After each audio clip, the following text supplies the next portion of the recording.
اعوذ باللہ من الشیطان الرجیم بسم اللہ الرحمن الرحیم اعوذ باللہ السلام علیکم ورحمۃ اللہ وبرکاتہ ربی زدنی علما ربی زدنی علما ربی زدنی علما آمین یا رب۔ آج انشاءاللہ ہم حلقی مخارج سیکھیں گے۔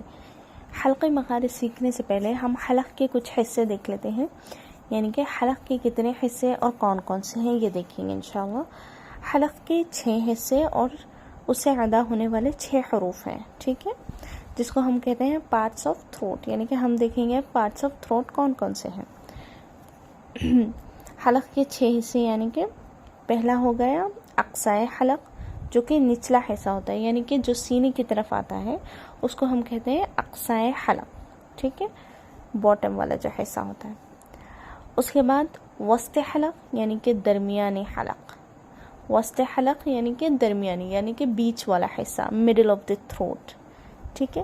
اس کے بعد آتا ہے ادنائے حلق، ادنائے حلق یعنی کہ اوپری والا حصہ جو منہ کی طرف آتا ہے اس کو ہم کہتے ہیں ادنائے حلق، ٹھیک ہے۔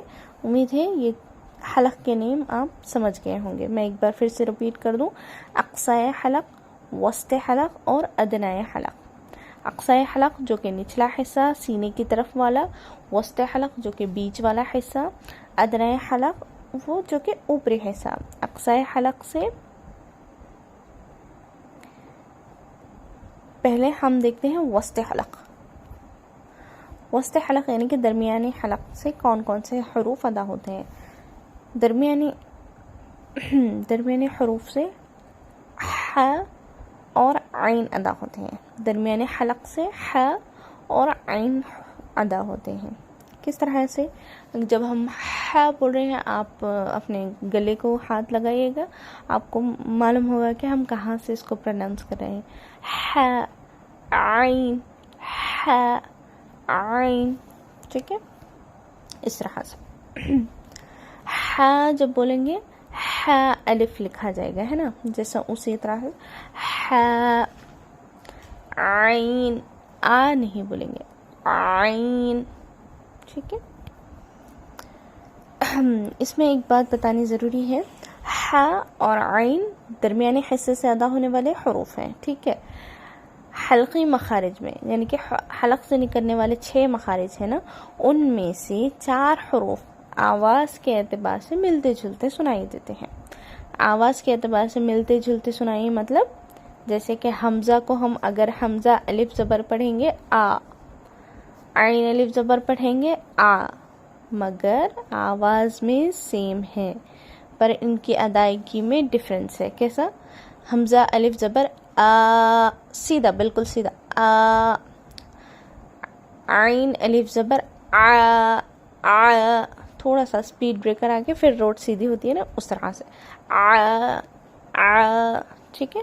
اس کے بعد ہ اور ح دونوں کا ساؤنڈ سیم ہے پر ادائیگی بالکل الگ ہے۔ ہ، ح، ہ، ح، ایک دم بالکل ٹھنڈی آواز آنی چاہیے، ح، ٹھیک ہے۔ ہ ایک دم موٹی آواز آنی چاہیے۔ امید ہے سمجھ گئے ہوں گے کہ حمزہ اور عین میں فرق کیجیے گا، ح اور ہ میں فرق کیجیے گا انشاءاللہ، ٹھیک ہے۔ چلیے آگے دیکھتے ہیں، ح کی مشق کر لیتے ہیں۔ ح، ح، اح، اح، اس طرح سے۔ الحمد، حمد، اس طرح سے، حمد نہیں، ٹھیک ہے۔ حافظ، حافظ، ح، ٹھیک ہے، بالکل ٹھنڈا بولے گا، حافظ نہیں، حافظ، ٹھیک ہے۔ اس کے بعد دیکھتے ہیں عین کی مشق۔ ع، عین، ع، ٹھیک ہے۔ عالمین، عالمین نہیں، عالمین۔ علیہم، علیہم نہیں، علیہم، ٹھیک ہے۔ امید ہے اتنا سمجھ گئے ہوں گے انشاءاللہ۔ پریکٹس کرتے رہیے۔ ح نکلنا بہت مشکل ہے پریکٹس کرتے رہیے انشاءاللہ آئے گا ضرور. بالکل ٹھنڈی آواز جب ہم کو مرچی لگتی ہے کیسے کرتے ہیں اسی طرح سے آواز نکلنی چاہیے. ح عین ع. ٹھیک ہے، کوشش کریے گا انشاءاللہ. جزاک اللہ خیرا کثیرا. السلام علیکم ورحمۃ اللہ وبرکاتہ. انشاءاللہ کل ملتے ہیں نئے سبق کے ساتھ. اللہ حافظ.